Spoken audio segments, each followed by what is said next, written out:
Good morning everyone. তো আজকে হচ্ছে 26 তারিখ। আজকে আমাদের এখানে ভোট। আর এখন বাজে সকাল 7টা। আমরা রেডি হয়ে গেছি। এখন আমি আর মা যাচ্ছি ভোট দিতে। ভাই আর বাবা পরে যাবে। সকাল সকাল না দিয়ে আসলে অনেকটা ভিড় হয়ে যাবে, তো সেই জন্যই এখন আমরা যাচ্ছি ভোট দিতে। আর আমি এখানে এই যে বিস্কুট খেয়ে নিচ্ছি, কারণ খালি মুখে একদম যাব না, তো সেই জন্যই। কাল রাতে তাড়াতাড়ি যেরকম ঘুমিয়েও গেছিলাম, আজকে সকালে 5:30টার সময় উঠেও গেছি। সকালে উঠে আজকে এত বেশি ফ্রেশ লাগছে, জানি যদিও বা আমার পরে ঘুম পেয়ে যাবে, কেননা আমার অনেকটা ঘুম দরকার হয়। তো ভোট দিয়ে এসে তারপরে ঘুমোবার। এদিকে মা রেডি হচ্ছে, কারণ মা ঘরের সব আগে কাজ করে নিল, বাসি কাজগুলো সেরে নিল। আর যে আন্টি আসে কাজ করতে, উনি 4 দিনের ছুটি নিয়েছে, তো সেই জন্য মা আরও সকালে উঠেছিল। আমি তো 5:30টায় উঠেছি, মা 4টার দিকে উঠেছিল। সব কাজকর্ম মার হয়ে গেছে, আর এখন রেডি হয়ে যাচ্ছি। মানে মা তো রেডি হবে, তারপরেই আমরা বের হব।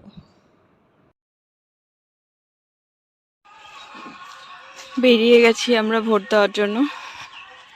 এই যে মা।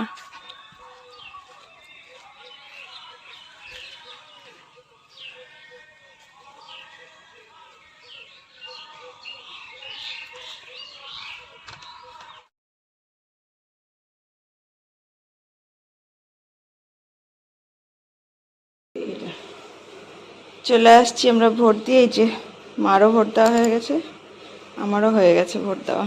আমার হাতগুলো কত মোটা মোটা লাগছে। আমার দেখো লাগতে সেরকম মোটা না।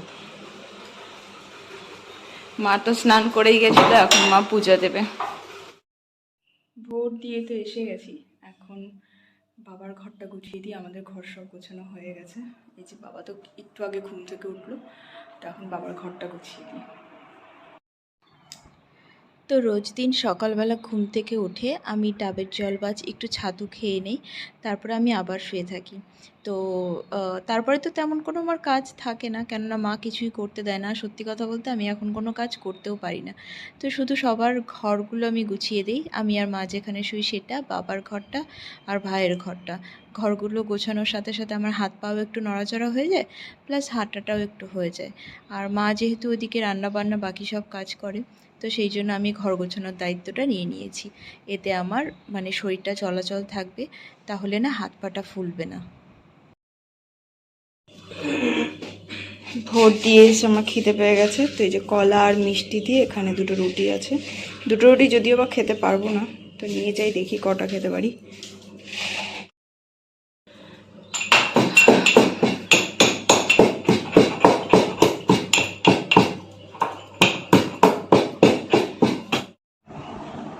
আজকে যেহেতু একটু সকাল সকাল উঠেছি না, এত সুন্দর ঠান্ডা হাওয়া দিচ্ছে, মানে শরীরটা বেশ ফ্রেশ লাগছে।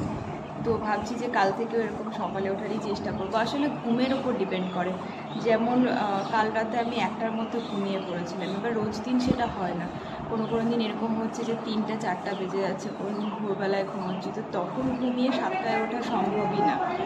তো এই জন্যই মানে কালকে রাত্রেবেলা যেহেতু তাড়াতাড়ি ঘুমটা চলে এসেছিলো, আর সকালে একদম 5:30টার সময় ঘুম ভেঙে গেছে। তো এখন বসে বসে ভিডিওটাকে এডিট করব, কালকে ভিডিওটাকে আজকে ব্লগের জন্য আপলোড করব। তারপরে মা তো রুটি দিয়েছে, সেটা খেয়ে নিয়েছি, একটু রেস্ট করব, তারপরে একটু ফ্রুটস খাবো। আজকে গরম তো তেমন একটা নেই, কিন্তু একটুখানি গ্লুকন্ডি খেতে ইচ্ছা হচ্ছিল, তো এই যে মা গ্লুকন্ডি বানিয়ে দিয়ে গেছে এখানে। এখন এটা খেয়ে তারপর আমি ভাত খেতে যাব। আর সকালবেলা এত তাড়াতাড়ি ওঠা হয়েছে জন্য আর ঘুম এত পেয়েছিল যে ঘুমিয়েই গেছিলাম, তো এখন উঠে এই যে গ্লুকন্ডি খাচ্ছি।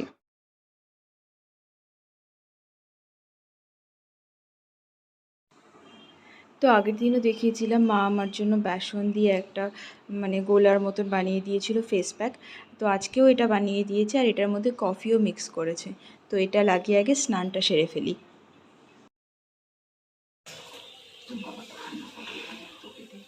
এতগুলো আমাকে? তোর আর কিট্টু দিত। এটা কি? কোনটা? ওটা কালকে ওই যে মাছটা।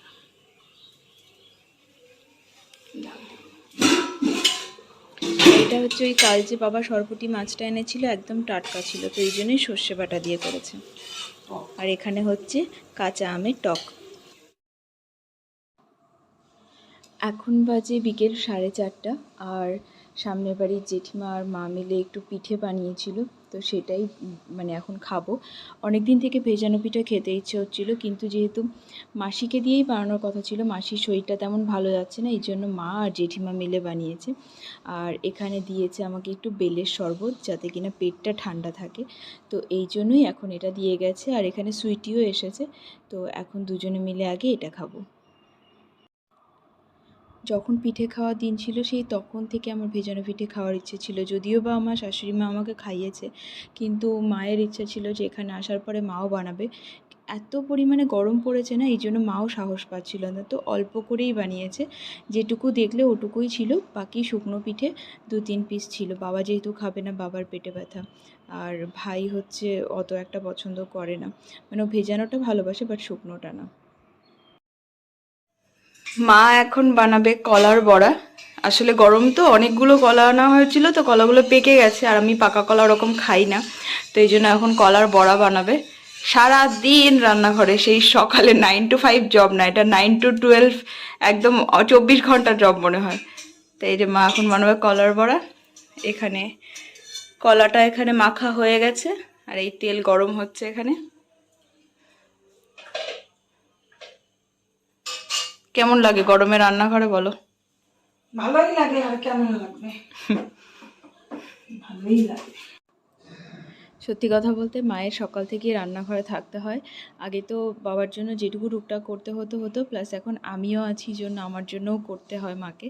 তো সারা দিন মা রান্নাঘরেই কেটে যায়, বেশি সময় নিজের জন্য মা পায় না। শুধু রাত্রেবেলা যেই ঘুমানোটুকু, সেটাই শুধু নিজের জন্য পায়, বাকি টাইমটা শুধু আমাদের সেবা যত্নেই মার দিন চলে যায়।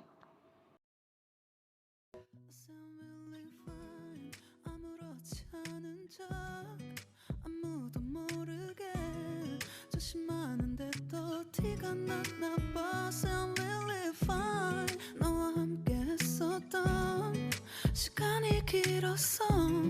나봐, 난 네 옷을 또 보고 있어. Hey, hey, yeah, yeah. I can't control. Hey, hey, yeah, yeah. I miss you, baby. Hey, hey, yeah, yeah.